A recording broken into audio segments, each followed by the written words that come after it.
அல்லாஹும்ம ஸல்லி அலா சய்யிதினா முஹம்மது திப்பில் குலூபி வ தவாயிஹா வ ஆஃபியத்தில் அப்தானி வ ஷிஃபாயிஹா வ நூரில் அப்சாரி வ லியாயிஹா வ அலா ஆலிஹி வ ஸஹ்பிஹி வ சல்லிம். மிகுந்த மதிப்பிற்கும் மரியாதைக்கும் உரிய பெரியோர்களே, சகோதரர்களே, அன்பார்ந்த அல்லாஹ்வின் நல்லடியார்களே, புனிதமான முஹர்ரம் மாதம், அம்மாதத்தினுடைய கடைசி ஜும்மா தொழுகையை நிறைவேற்ற அல்லாஹுடைய இல்லத்திலே குழுமிருக்கக்கூடிய நமக்கும் நம்முடைய குடும்பத்தினருக்கும் உற்றார் உறவினர்கள் ஊரார் உம்மத்தார் அத்தனை பேருக்கும் அல்லாஹ் ரப்புல் ஆலமீன் எல்லா வகையான நலவுகளையும் நலன்களையும் தந்தல் உரிவானாக. வாழும் காலம் பரிசுத்தமான முஸ்லிம்களாக, நம்பிக்கை நாணயம் நீதி நேர்மையுள்ள முஸ்லிம்களாக, இறையச்சம் உள்ள மோமின்களாக வாழ நம் எல்லோருக்கும் அல்லாஹ் அருள் புரிவானாக. உலகிலிருந்து நாம் விடை பெறும்போது ஈமான் சலாமத்தோடு ஆஃபியத்தோடு அல்லாஹ்வை சென்று அடைகிற நற்பாக்கியத்தை அல்லாஹ் நம் அனைவருக்கும் தந்தல் புரிவானாக. ஆமீன் யா ரப்பல் ஆலமீன். பெரன்புக்குரிய பெரியோர்களே, அல்லாஹ் நாடினால் இன்றைக்கு 1447 இந்த ஹிஜ்ரி ஆண்டினுடைய முதலாம் மாதம் முஹர்ரம் மாதத்தினுடைய கடைசி நாளாக திகழ்ந்து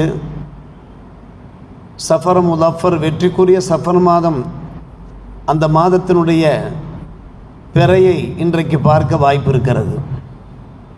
சஃபர் மாதம் துவங்க வாய்ப்பு இருக்கிறது.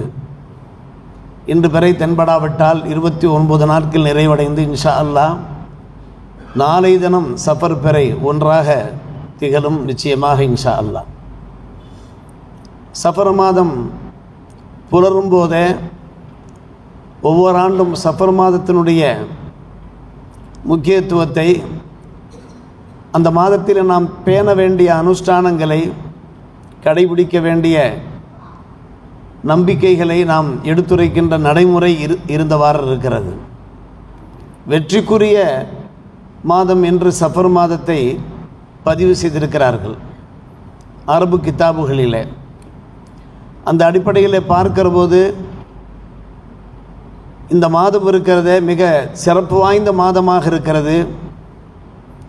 அறியாமை கால மக்கள் தான் இது தரித்திரம் நிறைந்த மாதமாக எண்ணியவாறு இருந்தார்கள். அதன் காரணமாக சஃபர் பிறை தோன்றிவிட்டாலே நல்ல காரியங்கள், சுப காரியங்கள் ஏதும் செய்ய மாட்டார்கள். இந்த நிலையை மாற்றி காண்பித்தார்கள் பெருமானார் ரசூலே கரீம் ஸல்லல்லாஹு அலைஹி வஸல்லம் அவர்கள். அவர்கள் இந்த உலகிலே தோன்றியதற்கான பல்வேறுபட்ட அடிப்படை காரணங்களில் ஒரு முக்கிய காரணம் அறியாமையை அகற்றுவது, பாமரத்தனத்தை அகற்றுவது. அந்த அறியாமை காலத்தில் கடைபிடித்து வந்த அந்த நடைமுறையை பெருமானார் ரசூலே கரீம் ஸல்லல்லாஹு அலைஹி வஸல்லம் அவர்கள் மாற்றி அமைத்தார்கள். இந்த மாதம் கண்ணியமான மாதம்தான் என்பதை உணர்த்தி காண்பித்தார்கள். அல் அஷ்ஹுருல் ஹுரும், கண்ணியத்துக்குரிய மாதங்கள் என்று 4 மாதங்கள் அறிந்திருக்கிறோம். முஹர்ரம், துல்காதா, துல்ஹஜ், ரஜபு மாதம். இது போன்ற அந்த மாதங்கள், அந்த மாதங்களிலே போர் தடையாக இருந்தது. புனித ரமலான் மாதம் பற்றி சொல்லி அறிய வேண்டிய அவசியம் இல்லை. இது முபாரக்கான மாதம். ஏனைய மாதங்கள் இருக்கின்றனவே, எந்த வகையிலையுமே குறைந்தது கிடையாது. எந்த மாதமுமே பீடை பிடித்த மாதமாக இருக்க முடியாது. இது நம்முடைய மார்க்கத்தின் நிலைப்பாடு. இந்த மாதத்திலே இந்த காரியங்களை செய்யக்கூடாது, இவையாவும் தடை செய்யப்பட்டிருக்கிறது, அந்த காரியங்களை செய்தால் நம்முடைய குடும்பம் விளங்காது என்றெல்லாம் நினைப்பது இருக்கிறதே, அது சரியத்திலே அதற்கு உடன்பாடு கிடையாது. எனவே மற்ற மாதங்களில் நாம் எப்படி நன்மையான காரியங்கள் செய்கின்றோமோ அதே போன்று இந்த மாதத்திலேயும் நாம் செய்யலாம். அதற்கான எடுத்துக்காட்டுகள் அனந்தம் இருக்கின்றன. பெருமானார் ரசூலே கரீம் ஸல்லல்லாஹு அலைஹி வஸல்லம் அவருடைய காலம் தொடர்ந்து இந்த சஃபர் முதஃபர் மாதத்திலே பல்வேறுபட்ட நல்ல நிகழ்வுகள் நடந்தேறிருக்கின்றன, நல்ல காரியங்கள் செயல்படுத்தப்பட்டிருக்கின்றன. சில உதாரணங்களை மட்டும் நாம் ஞாபகப்படுத்த முடியும். பெருமானார் ரசூலே கரீம் ஸல்லல்லாஹு அலைஹி வஸல்லம் அவர்களுடைய துணைவியார் செல்வச்சீமாட்டி அன்னை ஹதீஜா ரதியல்லாஹு தஆலா அன்ஹா அவர்களை பெருமானார் ரசூலே கரீம் ஸல்லல்லாஹு அலைஹி வஸல்லம் அவர்கள் திருமணம் முடித்தது சஃபர் பிறை 27 தான். எந்த வகையில் அவருடைய வாழ்க்கை தொய்வானது, குறைந்து போய்விட்டது? வாழ்வாங்கு வாழ்ந்தார்கள். அன்னை ஹதீஜா ரதியல்லாஹு தஆலா அன்ஹா அவர்களுக்கு அல்லாஹ் நல்ல மகப்பேறுகளை தந்தான், சுபிட்சமாக வாழ்ந்தார்கள்.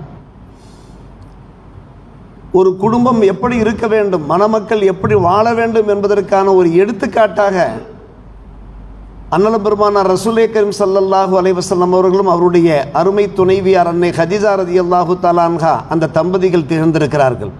பார்த்திருக்கிறோம், அருமை சகோதரரை கேள்விப்பட்டிருக்கிறோம். அதே போன்றுதான் இஸ்லாம் மறுமலர்ச்சி அடைந்தது. புனித மக்காவிலே பெருமானார் ரசூலே கரீம் ஸல்லல்லாஹு அலைஹி வஸல்லம் தாவத் பணி மேற்கொண்டிருந்த போது மக்கா மக்கள் அதை நிராகரித்திருந்த அந்த சந்தர்ப்பத்தில் புனித ஹிஜ்ரத் செய்தார்கள் மதீனாவை நோக்கி. அதற்கு பின்னாலே இஸ்லாம் மறுமலர்ச்சியானது. ஆயிரக்கணக்கான மக்கள், பல்லாயிரக்கணக்கான மக்கள் இஸ்லாத்தை ஏற்றார்கள் என்பதை நாம் அறிந்து வைத்திருக்கிறோம். அந்த ஹிஜ்ரத் செய்ய வேண்டும் என்கின்ற அந்த கட்டளை இந்த புனித சஃபர் மாதத்தில் தான் பிறப்பிக்கப்பட்டது, ஏக வல்லோன் அல்லாஹ்வினால்.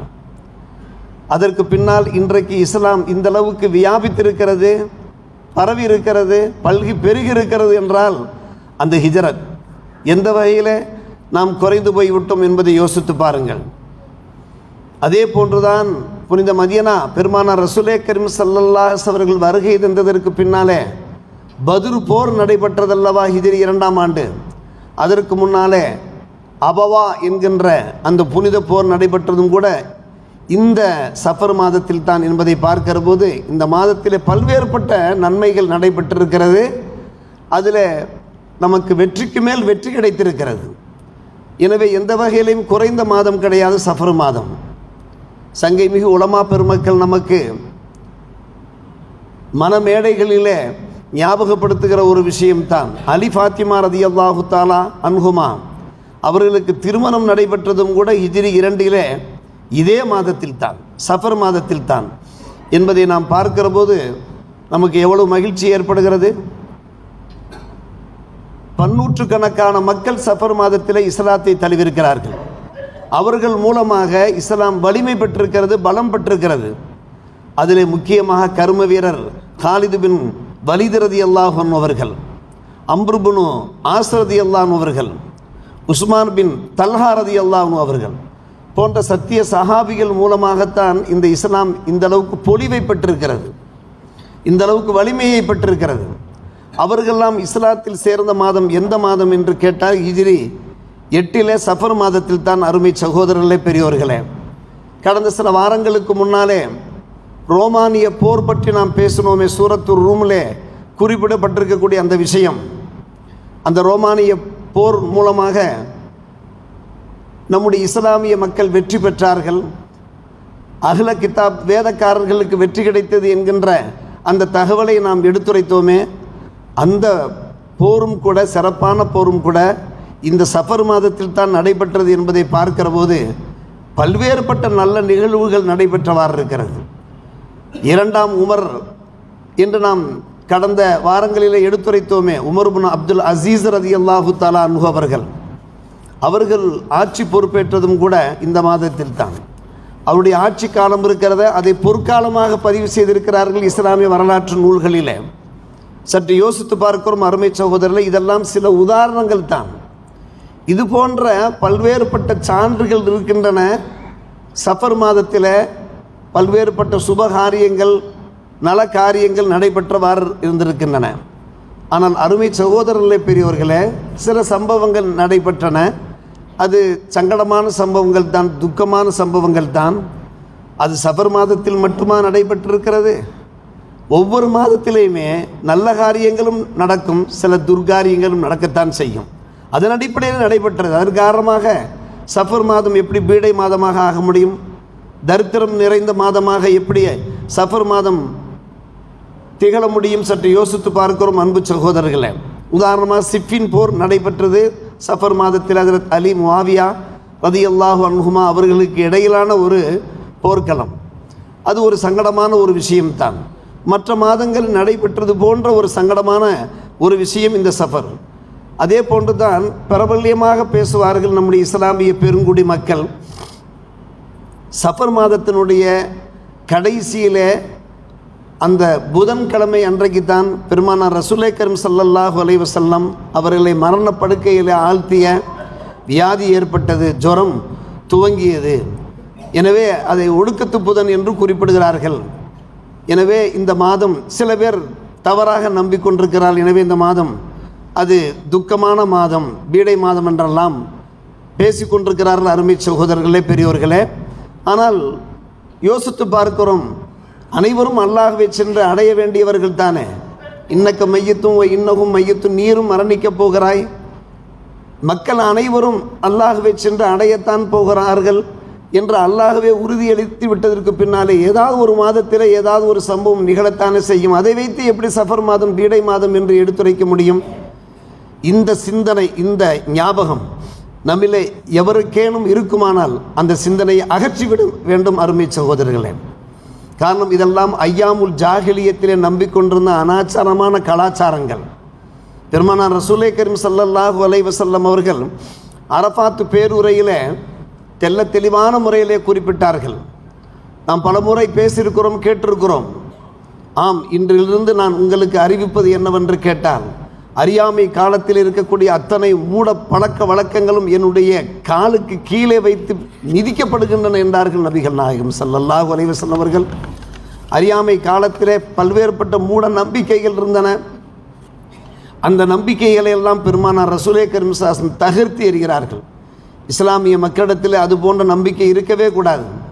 ஆனால் அல்லாஹுடைய நற்கிருபை என்றுதான் சொல்ல வேண்டும். ஒரு காலம் சஃபர் மாதத்தை ஒரேடியாக புறக்கணித்து கொண்டிருந்த நம்முடைய மக்கள், தாஜு ஷரியத் எஸ்ஆர் ஷம்சுல் ஹுதா ஹதரத் அவர்கள் சொல்லியது போன்று காலத்தின் கட்டாயம், நிர்பந்தம். இப்போது சஃபர் மாதத்தில் திருமண காரியங்கள் நடைபெற ஆரம்பித்திருக்கின்றன. மக்கள் விளங்க தலைப்பட்டிருக்கிறார்கள். என்ன காரணம்? சஃபர் மாதத்தில் தான் திருமணம் நடத்த வேண்டும் என்கிற நிலைமை உருவாகிவிட்டது. மாப்பிள்ளை அந்த மாதத்தில் தான் வந்து இறங்குகிறார். அவர் அடுத்து சில நாட்களில் ஒரு மாதத்திலே பயணம் புறப்பட்டாக வேண்டும். எனவே சஃபர் மாதத்தில் திருமணம் வைக்க வேண்டும், வீடு குடிபுகுத வேண்டும், கரக பிரவேசம் செய்ய வேண்டும் என்கின்ற காலத்தின் சூழ்நிலை அமைந்து விட்டது. இது அப்படியே பல்கி பெருக வேண்டும் என்று சொல்வார்கள் அருமை சகோதரர்களே. இன்றைக்கு அது நடைபெற்றவாறு தான் இருக்கிறது. அல்ஹம்துலில்லாஹ், அல்லாஹுக்கே எல்லா புகழும். ஆனால் இன்னும் சிலர் அந்த மூட நம்பிக்கையில் இருந்து கொண்டிருக்கிறார்கள்.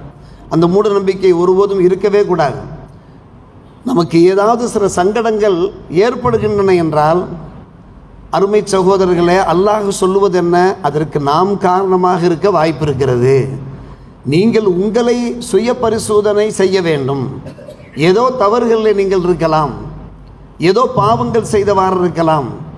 அதற்கு அல்லாஹ் பரிகாரத்தை கொடுத்து கொண்டிருக்கிறான் என்பதைத்தான் நீங்கள் நினைக்க வேண்டும் என்று இறைமறை நமக்கு எடுத்துரைத்து கொண்டிருக்கிறது. ஏதாவது சிறு சிறு சம்பவங்கள், சிறு சிறு விபத்துக்கள் இதெல்லாம் ஏற்படுகிற போது அல்லாஹ் கூறுவதென்ன? மா அசாபக்க மின் ஹசனத்தின் ஃபமினல்லாஹ். உங்களுக்கு ஏதாவது நன்மைகள் கிடைக்குமானால் அது இறைவன் புறத்திலே, அல்லாஹ்வின் ஜல்ல ஷஅனுஹு வ தஆலா புறத்தில் இருக்கிறது. வமா அசாபக்க மின் சய்யத்தின் ஃபமின் நஃப்ஸிக். உமக்கு ஏதாவது தீமை ஏற்படுமானால் அதற்கு நீரே காரணமாக இருக்கலாம். நீர் காரணமாக இருந்து அல்லாஹ் அந்த துன்பங்களை தரலாம். நீ உன்னுடைய நஃப்ஸை நீ பரிசோதித்து பார்க்க வேண்டும். வமா அர்சல்னாக லின்னாசி ரசூலா ஹஃபீதா வ கஃபா பில்லாஹி ஷஹீதா என்று அல்லாஹ் சொல்லுகிறான். நாம் உங்களை மக்களை கண்காணிப்பாளராக அனுப்பி வைக்கவில்லை, அல்லாஹ்வே சாட்சியாக இருக்க போதுமானவனாக இருக்கிறான் என்று அல்லாஹ் 4ஆம் அத்தியாயம் 79ஆம் வசனத்தில் பேசுகிறான்.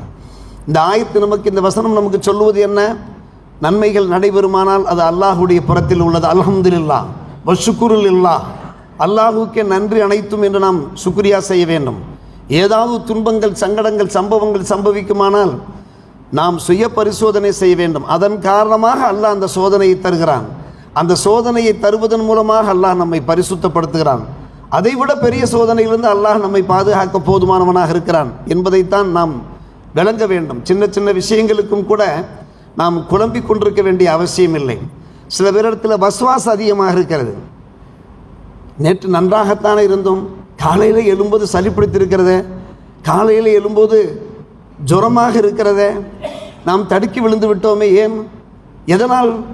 இது சஃபர் மாதமோ, அதனால் தான் இப்படியெல்லாம் சம்பவங்கள் ஏற்படுகிறதோ. ஏதாவது விபத்துக்கள் ஏற்பட்டால் உடனே நாம் யோசிக்கிறோம், சிந்திக்கிறோம், ஏதாவது ஒரு காரணத்தை நாம் கற்பிக்கிறோம். அருமை சகோதரர்களே, பெரியோர்களே, ஆனால் உண்மை நிலைமை என்ன என்பதை யோசித்து பார்க்க வேண்டும். நமக்கு நாமே காரணமாக இருக்க வாய்ப்பு இருக்கிறது. சில சமயம் தடுக்கி விழுகிறோம் என்றால் நாம் அசால்ட்டாக விழுந்திருப்போம். நாமே காரணமாக இருந்து கொண்டு வேறொன்றை யோசிப்பது அது நிச்சயமாக சரியாக இருக்க முடியாத. அருமை சகோதரர்களே, பெரியோர்களே, நம்முடைய அஜாக்கிரதை காரணமாக, நம்முடைய அலட்சியத்தின் காரணமாக எத்தனையோ காரியங்கள் நடக்கிற போது அதை ஒரு முசீபத்தாக, ஒரு பீடையாக நாம் எண்ணுகின்றோம் என்றால், அன்பு பெருமக்களே, அது அல்லாஹ் காரணமாக இருக்க முடியாது. நாம் மிகவும் கவனமாக, எச்சரிக்கையாக இருக்க வேண்டும். எல்லாவற்றுக்கும் மேலாக நாம் தெரிந்து கொள்ள வேண்டிய ஒரு விஷயம், எது சுன்னத்துக்களோ அந்த சுன்னத்துக்களை நல்ல முறையில் கடைபிடிக்க வேண்டும். எது பிதுஅத்துகளோ அந்த பிதுஅத்திலிருந்து ஒதுங்கி நிற்க வேண்டும். இறை கட்டளைகளை சரியான முறையில் நிறைவேற்றி இறை தூதர் பெருமான ரசூலே கரீம் ஸல்லல்லாஹு அலைஹி வஸல்லம் அந்த சுன்னத்துக்களை நல்ல முறையில் நாம் நிறைவேற்றி வந்தோம் என்றால் அல்லாஹ் ரப்புல் ஆலமீன் நம்மை காத்தருள்ள போதுமானவனாக இருக்கிறான். சிறு சிறு சோதனைகள் வந்தாலும், துன்பங்கள் நிகழ்ந்தாலும் கூட, அன்பு சகோதரர்களே, பெரியோர்களே, அந்த துன்பங்களை அகற்றி நமக்கு சாந்தி சமாதானத்தை தந்து விடுவான். இந்த நம்பிக்கைக்கு நாம் வந்தாக வேண்டும். பலரும் நம்மிடத்திலே சொல்வார்கள், அதில் தொடர்ந்து ஏதாவது சோதனைகள் ஏற்பட்டு கொண்டே இருக்கிறது, ஏதாவது பிரச்சனைகள் வந்து கொண்டே இருக்கிறது, எனக்கு ஒரே குழப்பமாக இருக்கிறது. ஏன் சோதனைகள் ஏற்பட்டன? ஒரு நண்பர் நம்மிடத்தில் பேசி கொண்டார். அவர் வட்டி கொடுக்கல் வாங்கல ஈடுபட்டிருக்கிறார். அவர் சேர்ந்திருக்கக்கூடிய அந்த கம்பெனி இருக்கிறதே, அது லாட்டரி கம்பெனியாக இருக்கிறது. இது போன்ற கம்பெனி, வெளிநாட்டில் இது போன்ற கம்பெனிகளில் நீங்கள் ஜாயின் பண்ணியிருக்கிற போது சோதனைகள் வரத்தானே செய்யும். முதலில் அங்கிருந்து வெளியேறுங்கள். அதைவிட ஒரு நல்ல கம்பெனி, நமக்கு ஊதியம் அதைவிட குறைவாக இருந்தாலும் கூட அதிலிருந்து வெளியேறுங்கள் என்று நாம் சொல்கிறோம். அருமை சகோதரர்களே, அப்படியானால் ஏதாவது பிரச்சனைகள், குடும்பத்தில் ஏதாவது தொல்லைகள், துன்பங்கள் என்றால் இது போன்ற பின்னணி காரணங்கள், பின்புல காரணங்கள் இருக்க வாய்ப்பு இருக்கிறது. அந்த காரணங்களை நாம் ஆராய வேண்டும். அதே போன்று தான் நாம் முக்கியமாக சொல்ல வருவது என்ன, சுன்னத்துக்கள் நல்ல முறையில் கடைபிடிக்கப்பட வேண்டும். இப்போ உதாரணமாக ஜியாரத் நாம் செய்கிறோம். மருகும் தாஜு ஷரீத் எஸ்ஆர் ஷம்சுல் ஹாஜிரத் அவர்கள் கௌசுல் ஆலமுடைய அந்த மாதம் ரபியுல் ஆஹிர் மாதம் வருகிற போது ஷாகுல் அமீத் பாஷா ரஹ்மத்துல்லா அலைஹி அவர்களுடைய அந்த நினைவேந்தல் நாள் வரும்போதெல்லாம் இங்கே பயான் வைத்து விடுவார்கள், பிரசங்கம் வைத்து விடுவார்கள். ஏன் பிரசங்கம் வைக்கிறார்கள் என்று கேட்டால், மக்கள் அவர்கள் நாகூருக்கும் அங்கும் இங்கும் செல்லக்கூடாது. சென்று அங்கே உருஸ் என்கின்ற பேரில் நிறைய அனாச்சாரங்கள் நடைபெற்றவாறு இருக்கிறது. அந்த அனாச்சாரங்களிலே நம்முடைய ஆண்கள், பெண்கள் அதிலே போய் கலந்து கொண்டு விடக்கூடாது. அந்த பிதுஅத்துகள் மார்க்கத்திலே வழிகேட்டிலே கொண்டு போய் சேர்க்கின்ற பிதுஅத்துல் புதுமைகள் இருக்கின்றன. அந்த புதுமைகளில் அவர்கள் கலந்து கொண்டு விடக்கூடாது என்பதற்காக வேண்டிய அவர்கள் பயான் ஏற்பாடு செய்து மக்களை ஒன்று சேர்த்தவாறு இருந்தார்கள் என்கிற தகவலெல்லாம் அன்பான பெருமக்களே, இதோ நம்மிலே மூத்தவர்கள், பெரியவர்கள் இருக்கிறார்கள் அல்லவா, அவர்களுக்கு இந்த உண்மை தெரியும். நாம் பார்க்கிறோம் அருமை சகோதரர்களே, பல இடங்களிலே பார்க்கிறோம், அங்கே மகான்மார்கள் அடக்கம் பெற்றிருக்கிறார்கள். அந்த இடங்களை கொண்டாடுகிறார்கள். அங்கே பாட்டு கச்சேரிகள் வைக்கிறார்கள், டான்ஸ் வைக்கிறார்கள், என்னென்னவோ நடக்கிறது, கன்றாவிகளாக இருக்கிறது. இது போன்ற பிதுஅத்தலின் நபிகள் நாயகம் ஸல்லல்லாஹு அலைஹி அவர்கள் ஆதரித்திருக்கிறார்களா? சத்திய சஹாபிகள் அதை ஆமோதித்திருக்கிறார்களா? நல்லோர்கள், பெரியோர்கள் இவ்வாறு செய்திருக்கிறார்களா? யோசித்து பார்க்க வேண்டும். அருமை சகோதரர், நாம் அதிலே கலந்து கொள்ளக்கூடாது, ஒருபோதும் கலந்து கொள்ளக்கூடாது. எது சுன்னத்தோ அதை நாம் நடைமுறைப்படுத்தலாம். இதோ நம்முடைய மக்பராவிலேயே ஒரு பெரிய மகான் அடங்கியிருக்கிறார்கள். நாம் சலாம் சொல்லுகிறோம், அஸ்ஸலாமு அலைக்கும் தாரக்கும் முஃமினின் அந்த போர்டு இருக்கிறது, அதை பார்த்து சலாம் சொல்லி அவர்களுக்காக நாம் துவா செய்கின்றோமே, இது மார்க்கத்தில் வரவேற்புக்குரிய விஷயம் மட்டுமல்ல, குர்ஆன் ஹதீஸில் ஆதரிக்கப்பட்டிருக்கிற, அங்கீகரிக்கப்பட்டிருக்கிற ஒரு விஷயமாக இருக்கிறது. இது போன்ற எத்தனையோ சம்பவங்கள் அருமை சகோதரர்களே, பெரியோர்களே, நம்முடைய இஸ்லாமிய மக்களிடத்தில் சில மூட நம்பிக்கைகள் இருக்கின்றன. உலமாக்கிடத்திலே நாம் கேட்டு தெரிய வேண்டும், இது மார்க்கத்திற்கு உடன்பாடானதா முரண்பாடானதா? உடன்பாடானது என்றால் நாம் அதை செயல்படுத்தலாம், முரண்பாடானது என்றால் அது பிதுஅத்தல் ஹலாலா. அந்த புதுமையை நாம் ஒருபோதும் செய்யவே கூடாது. அன்னை ஆயிஷா ரலியல்லாஹு தஆலா அன்ஹா அவர்கள் அறிவிப்பு செய்கிறார்கள், பெருமானார் ரசூலுல்லாஹி கரீம் ஸல்லல்லாஹு அலைஹி வஸல்லம் அவர்கள் பகிர்ந்தார்கள், நம்முடைய இந்த மார்க்கத்தில் யாராவது ஒருவர் மார்க்கத்தில் இல்லாத ஒரு புதுமையை ஏற்படுத்தினார் என்றால், மார்க்கத்தில் இல்லாத ஒரு புதுமையை ஏற்படுத்தினார் என்றால் அது மறுக்கப்படக்கூடிய ஒரு விஷயமாக இருக்கிறது, அது தட்டப்படக்கூடிய ஒரு விஷயமாக இருக்கிறது என்று நபிகள் நாயகம் ஸல்லல்லாஹு அலைஹி வஸல்லம் அவர்கள் எடுத்துரைத்ததாக அன்பான பெருமக்களே நாம் ஹதீஸ் ஷரீஃபிலே பார்க்கிறோம். மார்க்கத்தில் இல்லாத ஒரு விஷயத்தை மார்க்கத்தில் ஒருபோதும் நாம் புகுத்தவே கூடாது. முக்கியமாக என்னவென்று கேட்டால், ஒருவன் ஒரு பாவம் செய்தால் கூட அந்த பாவத்தை விட மோசமானது மார்க்கத்தில் இல்லாத புதுமையை புகுத்துவது, பிதுஅத்தில் ஈடுபடுவது. காரணம், பாவம் செய்யக்கூடியவன் சில சமயங்களில் தௌபா செய்து விடுவான், தௌபா செய்து மீண்டு விடுவான். ஆனால் பிதுஅத்தில் ஈடுபடக்கூடியவர்கள் தொடர்ந்து பிதுஅத்தில் இருந்து கொண்டே இருப்பார்கள், மார்க்கத்தில் இல்லாத ஒரு பழக்க வழக்கங்களில் இருந்து கொண்டே இருப்பார்கள். எப்போது அவர்கள் தௌபா செய்ய?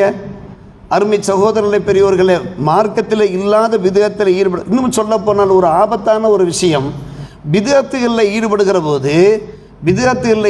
போது சுன்னத்துகள் அங்கே நம்மை விட்டு விடுபட்டு போகிறது, நம்மை விட்டு விலகி போகிறது. அல்லாஹ் ரப்புல் ஆலமீன் என்ன கூறுகிறான்? சற்று யோசிங்கள். அல்லாஹ் ரப்புல் ஆலமீன் என்ன கூறுகிறான்? வமா ஆத்தாக்குமுர் ரசூலு ஃபஹுதூஹு வமா நஹாக்கும் அன்ஹு ஃபன்தஹு. ரசூல் நாயகம் உங்களுக்கு எதை கொண்டு வந்தார்களோ அதை நீங்கள் பற்றி பிடித்து கொள்ளுங்கள், எதை செய்ய வேண்டாம் என்று தடுத்தார்களோ அதிலிருந்து விலகி நில்லுங்கள். அப்போ ரசூல் நாயகம் சொன்னதைத்தானே நாம் செய்ய முடியும். கபர்களில் சென்று சஜிதா செய்ய சொன்னார்களா பெருமானார் ரசூலுல்லாஹி கரீம் ஸல்லல்லாஹு அலைஹி அவர்கள்? சஜிதா செய்யலாமா? ஒருபோதும் செய்யக்கூடாது.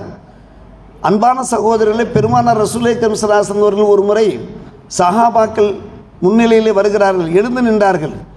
அந்நியர்கள் எழுந்து நிற்பது போன்று நீங்கள் எனக்கு முன்னே எழுந்து நிற்பதை கூட எழுந்து நிற்க வேண்டாம் என்று சொன்னார்கள் நபிகள் நாயகம் ஸல்லல்லாஹு அலைஹி வஸல்லம். சில சஹாபிகள் பர்மிஷன் கேட்டார்கள், யார் ரசூலல்லாஹ், நாங்கள் அந்நிய நாடுகளுக்கு நாங்கள் சென்றோம், அங்கே இருக்கக்கூடிய மன்னர்களுக்கும் தலைவர்களுக்கும் சரஷ்டாங்கம் செய்கிறார்கள், சஜிதா செய்கிறார்கள், உங்களுக்கும் நாங்கள் சரஷ்டாங்கம் செய்யலாமா, சஜிதா செய்யலாமா என்று கேட்டார்கள். கூடவே கூடாது, சஜிதா என்பது அல்லாஹுக்கு மட்டுமே சொந்தம். பெருமானார் ரசூலுல்லாஹி கரீம் ஸல்லல்லாஹு அலைஹி அவர்கள் அங்கே ஆணித்தரமாக எடுத்துரைத்து விட்டார்கள். அவர்கள் தன்னை ஒரு அடியார் என்று சொல்லுவதையே விரும்பினார்கள். தங்களை ஒரு மாமன்னர் என்றோ பெரிய மடாதிபதி போன்றோ அவர்கள் தங்களை சித்தரிக்க வேண்டும் என்று ஒருபோதும் அவர்கள் விரும்பவே கிடையாது. நான் அல்லாஹ்வுடைய அடியாராக இருக்கிறேன், அல்லாஹ்வுடைய தூதராக இருக்கிறேன் என்று ஒன்றுமே சொன்னார்கள். எனவே அவர்களுக்கே சஜிதா செய்ய மறுத்து விட்ட போது சற்று யோசியுங்கள் அன்பான சகோதரர்களே பெரியோர்களே, எப்படி நாம் கபர்களுக்கு சென்று நாம் சஜிதா செய்யலாம்? அது ஒருபோதும் ஏற்கப்படாத ஒரு விஷயம். எனவே நாம் என்ன செய்ய வேண்டும்? பெருமானார் ரசூலுல்லாஹி கரீம் ஸல்லல்லாஹு அலைஹி வஸல்லம் அவர்கள் காண்பித்து தந்த அந்த சுன்னத்துக்களை நாம் கடைபிடிக்க வேண்டும். ஃபத்தபிஊனி, என்னை நீங்கள் பின்பற்றுங்கள் என்றார்கள் என்று சொல்லும்படி அல்லாஹ் உத்தரவு பிறப்பித்தான். ஒரு ஹதீஸில் சொன்னார்கள் நபிகள் நாயகம் ஸல்லல்லாஹு அலைஹி அவர்கள், தஊனி மா தரக்துக்கும், நான் எப்படி வாழ்ந்திருக்கிறேன்னு, உங்களுக்கு என்ன சுன்னத்துக்களை விட்டு செல்கிறேனோ அந்த சுன்னத்தை நீங்கள் பற்றி பிடித்து கொள்ளுங்கள். ஒன்றை நான் செய்ய வேண்டாம் என்று சொன்னால் நீங்கள் செய்யாதீர்கள், தவிர்த்து கொள்ளுங்கள். வைதா அமர்த்துக்கும் பி அம்பரின், ஏதாவது செய்ய சொன்னால் உத்தரவிட்டால் ஃபௌதுபிஹி மஸ்தத, உங்களால் முடிந்த அளவுக்கு நீங்கள் என்ன செய்யுங்கள், அதை நடைமுறைப்படுத்துங்கள். இறுதி காலத்தில் பெருமானார் சொன்னார்கள் அல்லவா, உங்களிடத்தில் இரண்டை விட்டு செல்கிறேன், ஒன்று இறைவேதம், மற்றொன்று நபிபோதம், இந்த இரண்டையும் நீங்கள் சரியாக பின்பற்றுவார்கள் என்று தானே சொன்னார்கள். என்று பார்க்கிற போது அருமை சகோதரர்களே, எது சுன்னத்துக்களோ, ஒரு வீட்டை நாம் அடிக்கல் நாட்டுகிறோம் என்றாலும் கூட, ஒரு கிரக பிரவேசம் செய்கிறார்கள் என்றாலும் கூட, அதாவது வீடு குடிபூகிறார்கள் என்றாலும் கூட, ஒரு கல்யாண காரியமாக இருந்தாலும் கூட, நமக்கு என்று ஒரு அழகிய கலாச்சாரம் இருக்கிறது, அழகிய பண்பாடுகள் இருக்கின்றன. அது என்ன அழகிய பண்பாடுகள்? ஒரு குழந்தை பிறந்தால் அந்த குழந்தைக்கு செய்ய வேண்டிய சட்டங்கள் என்ன? இதெல்லாம் உலமாக்கிடத்திலே அல்லது மார்க்க புஸ்தகங்களிலே நாம் படித்து தெரிந்து நம்முடைய வாழ்க்கையில் கடைபிடிக்க வேண்டும். எனவே சுன்னத்துக்கள் நடைமுறைப்படுத்தப்படாத போது நிலைமை என்ன ஏற்படுகிறது? அங்கே பிதுஅத்துகள் உள்ளே நுழைகிற போது மூட பழக்க வழக்கங்கள் வந்து விடுகின்றன. எனவே அருமை சகோதரர்களே, இந்த சஃபர் மாதம், புனிதமான இந்த வெற்றிக்குரிய இந்த மாதம் இருக்கிறதே, இந்த மாதம் இருக்கிறதே நமக்கு பல்வேறுபட்ட நல்ல தகவல்களை கொண்டு வந்திருக்கிறது. நாம் கடைபிடிக்க வேண்டிய ஒரு விஷயம், இறை கடமைகளை சரியான முறையில் கடைபிடிக்க வேண்டும். ஃபைதா அஸம்த ஃபதவக்கல் அலல்லாஹ், நீங்கள் ஏதாவது நல்ல காரியங்கள் செய்ய வேண்டும் என்று தீர்மானித்து விட்டீர்கள் என்றால் அல்லாஹ் மீது முழு நம்பிக்கை கொள்ளுங்கள். வேலை தொழுங்கள், ஃபஜ்ர் தொழுங்கள். ஃபஜ்ர் நேரத்தில் நீங்கள் தூங்கி கொண்டிருக்காதீர்கள். 8 மணி 9 மணிக்கென்றெல்லாம் எழாதீர்கள். எது சுன்னத்து? இரவில் சீக்கிரமாக உறங்குவது, அதிகாலை தஹஜ்ஜத் தொழுவது, தொழுது ஃபஜ்ர் தொழுகை நிறைவேற்றுவது. அதற்கு பின்னால் பாருங்கள், நம்முடைய வாழ்க்கையில் எவ்வளோ பெரிய சீர்திருத்தங்கள் ஏற்படுகின்றன, எவ்வளோ நல்ல மாற்றங்கள் ஏற்படுகின்றன.